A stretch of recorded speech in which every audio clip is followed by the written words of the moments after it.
Ini 2022 sampai 2024. Kok gue perhatiin film makin lama makin bagusan kartun ya daripada film. Kenapa ya? Makanya gue pengen bahas.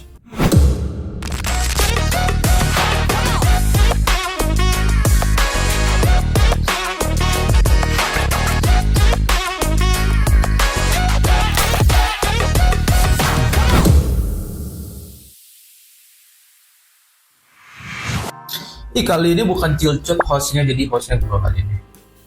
Biasanya soal Cilcut tuh tidur. Tidur hostnya, tidur cilanya. Kali ini gue mau bahas topik ini. Ini sebenarnya bukan topik yang seperti trending kasus atau horor dan lain sebagainya ya. Tapi ini benar-benar topiknya pengen gue bahas seputar kasus. Bukan kasus juga anjing. tapi benar-benar yang pengen gue bawa ini, ini sebenarnya ya ibaratnya penilaian gue pribadi lah, ibaratnya ini pendapat pribadi gue soal ini. Kalau buat para pecinta film, pasti kalian tentunya tahu ya, film-film blockbuster itu pasti selalu update, selalu ada film-film baru yang tentunya dirilis setiap tahun gitu. Tapi saat ini gitu loh, gue juga masih belum paham total ya. Tapi entah kenapa film-film dengan skala yang besar ya, seperti bintang-bintangnya besar, anggarannya juga tinggi, terus trendingnya dia di sosmed setinggi apa gitu loh, benar-benar tinggi banget namanya film-film ini. Tapi justru kenapa film-film yang dirilis selama 2022 sampai 2024 ini, kenapa ini terlihat lebih down ya? Ini kurang deep sebagai penonton, kayaknya kurang memuaskan dibandingkan film-film yang sebelumnya dengan sequel yang sebelumnya. Nah, makanya gue pengen ngomongin soal film-film yang ada pada tahun 2024 ini, yang tentunya bisa dibilang jarang banget film-film 2024 yang bagus. Film-film yang punya potensi besar, nama yang besar, pemain yang besar, editan yang udah sangat tinggi, tapi sayang hasilnya ini justru biasa banget, atau bisa dibilang ya buruk banget. Kenapa bisa kayak gitu? Makanya gue pengen bahas. Nah, ini kadang-kadang masalahnya itu bukan cuman dari cerita yang buruk atau aktor-aktornya yang buruk ya. Beberapa film yang gagal itu karena pengambilan keputusan dari pasca produksinya ini. Dalam pengambilan produksinya ini menurut gue ini cukup berantakan sih. Ya, mulai dari naskah, tim yang sebanyak itu, gue juga sering baca beberapa artikel, naskah itu ditulisnya ini tidak dalam berbentukan revisi tinggi yang biasa kita tahu kan pasti dialog itu kan penting ya. Karena dialog ini kan buat pemahaman juga audiensnya seperti apa gitu loh. Apakah ini target penontonnya mungkin adalah R-rated. Jadi kan dialog juga harus disesuaikan dengan R-rated tersebut gitu loh. Terus juga ada pengaturan tempo yang kacau, seperti kayak alurnya mulai maju mundur, udah ngalahin jogetan lah pokoknya. Hingga kurangi pemahaman terhadap audiens yang diinginkan. Itu yang tadi balik gue bilang soal audiens yang diinginkannya ini masih kurang terfokus sama praproduksinya ini, yang tentunya terlalu banyak ekspektasi yang justru merusak kualitas film itu sendiri. Ya, jadi gue mau ambil beberapa contoh dari sequel atau film-film sebelumnya dengan film-film yang comparing dari 2022 dan 2024 ini ya, sampai 2024 ini. Ini kita bisa ambil contoh aja. Nih buat para pecinta film horor. Kamu pecinta film horor kan? Cinta dong. Ini salah satunya nih film horor yang bisa diambil contoh itu sequelnya The Conjuring. Conjuring pertama kita pasti puas gak nontonnya. Dan begitu kita pindah ke sequelnya dari salah satu yang berkaitan dengan Conjuring, The Nun. Puas gak paham sama The Nun? Entah kenapa first impression buat penonton atau audience itu lebih ke daya tariknya ini lebih ke Conjuring. Entah kenapa, dan kita juga bisa simak dari reviewer IMDb or Rotten Tomatoes, cek aja sendiri tuh di atas ini. Kita bisa comparing juga ya. Film dari The Conjuring ini unggul karena kita bisa melihat dari scene-scene-nya ya.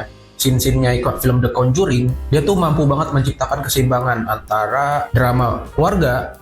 Ini di Conjuring ada loh soal drama keluarganya, kemudian paranormal dari segi penyelidikan paranormal gitu. Dan tentunya elemen horor-horornya, mulai dari jump scare, atau ada horor berapa lagi biasanya selain jump scare?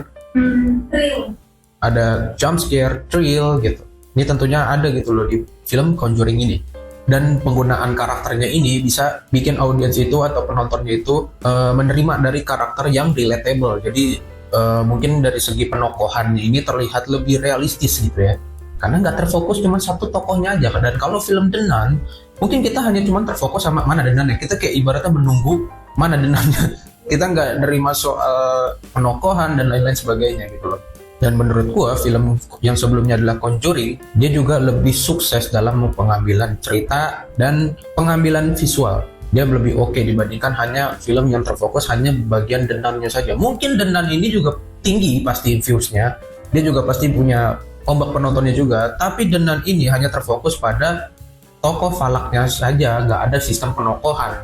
Jadi dia hanya terfokus gitu loh, hanya terfokus sama karakter Falak ini. Ya mungkin tentunya yang gue tahu Falak itu fokusnya itu kayaknya cuma di sosial media nggak sih? Mungkin di sosial media, dan mungkin ya penonton kita itu lebih dominan tuh tahu sebuah sequel, tahu sebuah penokohan hanya dari sosial media, tapi bukan dari pecinta sinematik, bukan pecinta sinematografi. Itu yang gue maksud. Terus ada lagi contoh nih yang mungkin kita bawa dari sini adalah MCU dan mungkin DC, film-film dari DC ya. Kita bisa ambil contoh dari sequelnya Batman. Batman tuh sequelnya ada banyak banget tuh.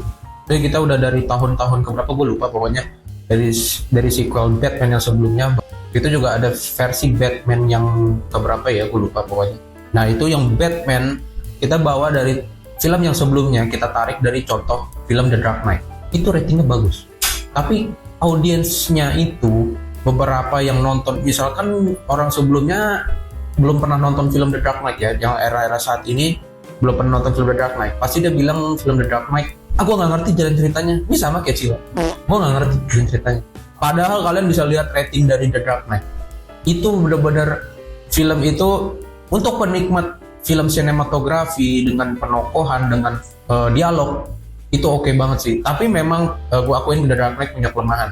Itu soal jalan cerita yang dicerna sama penontonnya, karena penontonnya mungkin lebih dominan nonton dari duluan, tahu penokohan hero-hero mungkin udah dominannya dari film Avengers yang pertama mungkin ya. Jadi belum tahu penokohan, acting dan lain-lain sebagainya yang lebih sinematik, lebih deep, dan dialognya mungkin frasa-frasa dari film The Dark Knight ini mungkin banyak yang belum ngerti ya. Era-era sekarang, penonton Gen Z era sekarang mungkin. Kita ambil contoh dari Gen Z nih. Dan kita comparing dari film Batman versinya Ben Affleck dan soal versinya Robert Pattinson. Jadi dari versi Ben Affleck dan Robert Pattinson itu punya dua contoh lagi, itu juga film yang era sekarang jatuhnya. Dari kita ambil contoh dari Batman v Superman. Ada lagi juga film The Batman terbaru yang ada di Netflix juga, film versi Robert Pattinson. Versi Robert Pattinson, dia ratingnya entah kenapa tetap gak bisa mengalahkan versinya The Dark Knight. Ini bisa ambil contoh loh, The Dark Knight yang tadi makanya udah gue jelasin kenapa The Dark Knight lebih unggul. Padahal di versi Ben Affleck bahkan sudah ada versi Justice League, bahkan sudah ada versi Batman versus Superman. Itu berarti dua penokohannya itu aja di Ben Affleck udah lebih banyak, jatuhnya udah ada dua hero di sana. The Dark Knight pure soal Batman ini sendiri, tapi rating lebih tinggi, acting juga lebih niat. Apalagi The Dark Knight yang gue favoritin justru adalah karakter villainnya, itu Joker yang diperanin sama Heath Ledger. Itu gue favoritin banget. Lu makanya nonton. Udah nonton tapi ngantuk. Nih, contohnya ini Gen Z gini. Kejam sob. Tuh makanya bisa ambil contoh dari film versi dari tokohnya DC. Ya makanya gue tadi soal horor dan mungkin soal film horor dan hero-hero fantasi ini yang gue bahas ya. Terus soal versi film Marvel. Yang ambil contoh, kita ambil contoh dari film Marvel ini dari sequelnya Spider-Man Tobey Maguire versus Tom Holland. Nih, versi Tobey Maguire jauh lebih disukain sama orang-orang dewasa. Versi Tom Holland mungkin disukainya sama anak-anak muda pegiat sosmed. Tobey Maguire gue akuin itu filmnya keren banget sih. Gue suka dari film Spider-Man yang pertama, menurut gue dari segi pendramaannya itu lebih dapat. Sedangkan kalau versi Tom Holland mungkin lebih banyak soal karakter funny dan lebih bright gitu ya. Karena kita nggak bisa ngelihat masa lalunya Peter Parker versi Tom Holland gitu. Sedangkan dari film Spider-Man versi Tobey Maguire kita bisa simak nih Peter Parker tuh aslinya sebelumnya tuh kayak gimana sih? Kenapa dia bisa kegigit lah segala macam, kegigit.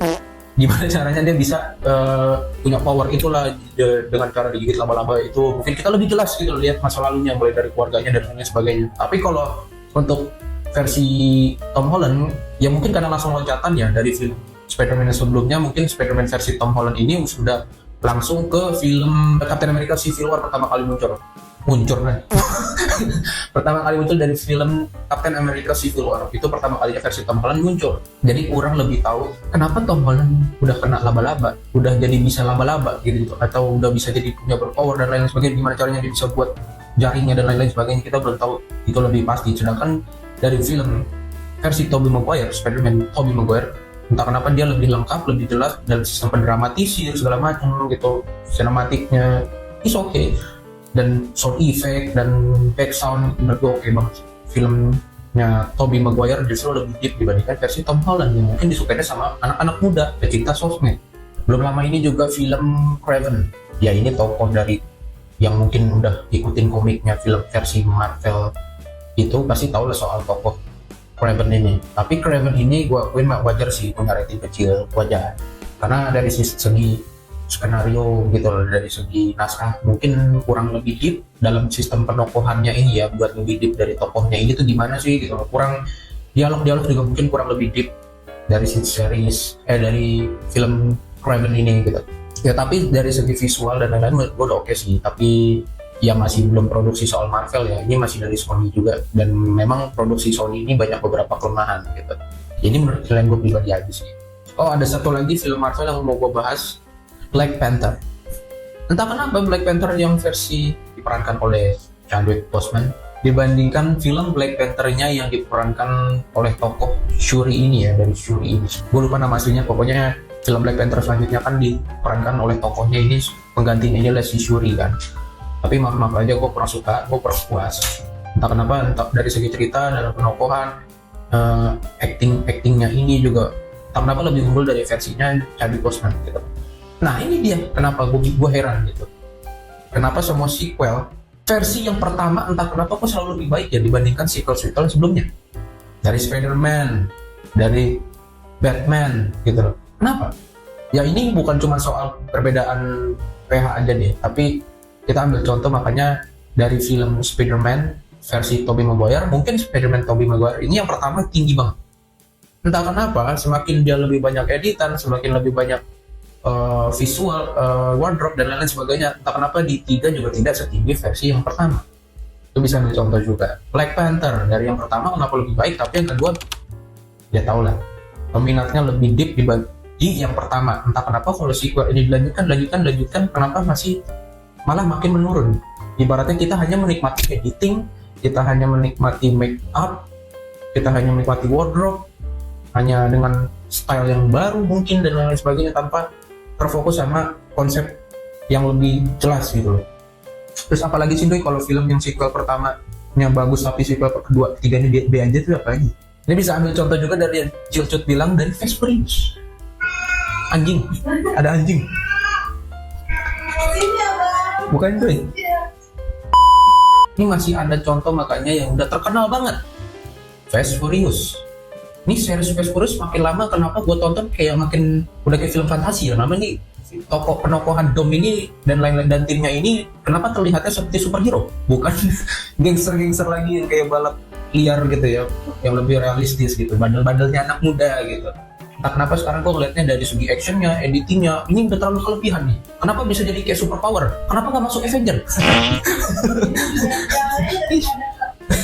Itu tuh, lebih banyaknya tuh yang sebelumnya itu ada dari segi kena watak tokoh dan lain-lain itu lebih terfokus gitu. Entah kenapa Fast Furious yang sekarang menurut gue jadi kayak film superhero. Jadi kenapa nggak diubah aja jadi fantasi? Nah itu dia. Itu juga yang sempat viral karena pembahasan film Fast Furious, kenapa yang udah pada tokoh-tokoh yang terlihatnya sudah mati, mulai dari tokoh Han, Letty, Giselle gitu. Itu tokoh-tokohnya udah pada mati, kenapa bisa balik lagi? Apakah karena penonton penmintaannya lebih banyak itu, atau banyak fansnya itu gitu loh? Mereka nggak mau hilangin penokohan karena dari segi tokoh itu punya banyak fans, jadi dia nggak mau kehilangan, bukan karena nggak mau kehilangan penonton, bukan karena karyanya makin bagus, tapi malah lebih ke marketing dari segi penokohannya aja gitu loh, dari praproduksinya ini. Gua kurang setuju sih.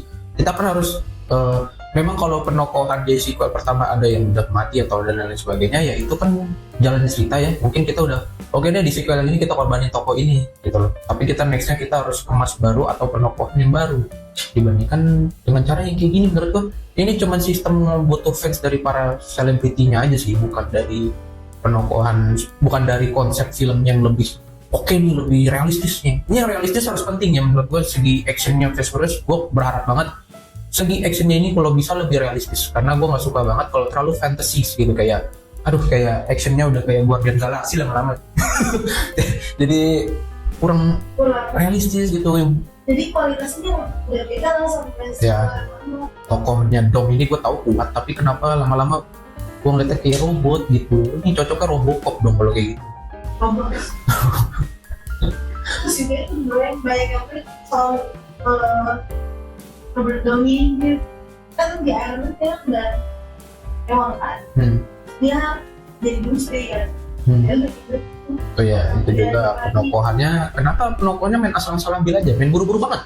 Apakah karena banyak yang mengharapkan waktu itu Tony Stark balik? Ya itu cuma fokusnya Tony Stark, bukan dari tokohnya gitu loh. Ini lebih ke ya tokoh Iron Man-nya ini kan, Tony Stark-nya ini ya udah meninggal ya. Kalau bisa mengambilkan Robert Downey Jr. lagi, menurut gua nggak sinambung sih. Gua pasti orang-orang penonton yang lihat kok jadi kayak kartun sih kesannya. Masalah tokoh ini udah mati tapi yang perannya masih sama. Tuh, kayaknya gua berharap film-film lebih teliti lagi sih, lebih pikirin lagi, lebih Presiden Hidayat. tahu nih maksudnya yang udah meninggal hidup lagi, ganti orang lagi, yang hidup lagi tapi ganti orang. Terus meninggal lagi pekerjaan yang mesin Holland. Nih makanya film-film tolong lebih niat gitu loh, lebih fokusin aja. Kita nggak apa-apa kehilangan ombak dari tokoh ini atau pemain ini segala macam dari dan lain sebagainya lah, tapi kita perbandingannya itu untuk sequel yang perlu kita modifikasi lebih bagus lagi gitu. Kita lebih ya pokoknya kualitas dan lain-lain, kualitas terus tokoh, jalan cerita yang kita bikin lebih deep lagi gimana nih, tapi dengan bumbu yang baru gitu. Kita improvein lagi yang lebih baik. Jangan terfokus sama editannya juga aja gitu loh. Editan menurut tuh ya editan bagus tapi itu cuma bumbu, bukan dari inti pokok dari film itu. Nah, pokoknya intinya kenapa ini bisa terjadi gitu. Ya, tentunya salah satu penyebab utamanya dari kurangnya keseimbangan antara ekspektasi dan eksekusi. Terkadang ketika film yang sudah terlalu hype, terlalu banyak yang hype dan ekspektasi tinggi, mereka malah jadi kehilangan fokus terhadap hal yang penting, cerita dan karakter gitu. Alih-alih memberikan sesuatu yang dalam, mereka malah terpaku pada kemasan yang besar tanpa kualitas yang sebanding. Jadi buat para penonton yang saat ini 2024 dan kalau bisa 2025 ini, jangan cuma lihat siapa yang main dengan beberapa efek visual yang dan lain-lain sebagainya. Kita juga perlu cek apakah ceritanya punya kedalaman dan apakah karakter-karakternya ini yang bisa membuat kita lebih peduli dalam film ini. Kalau nggak bisa-bisa, kalian cuma dapat eye candy tanpa ada substansi di dalam. Jadi udah, ini aja pembahasan gue, dan host satu lagi udah tidur. Jadi tonton terus ya Talks. Jangan lupa buat like, comment, and subscribe. Bye.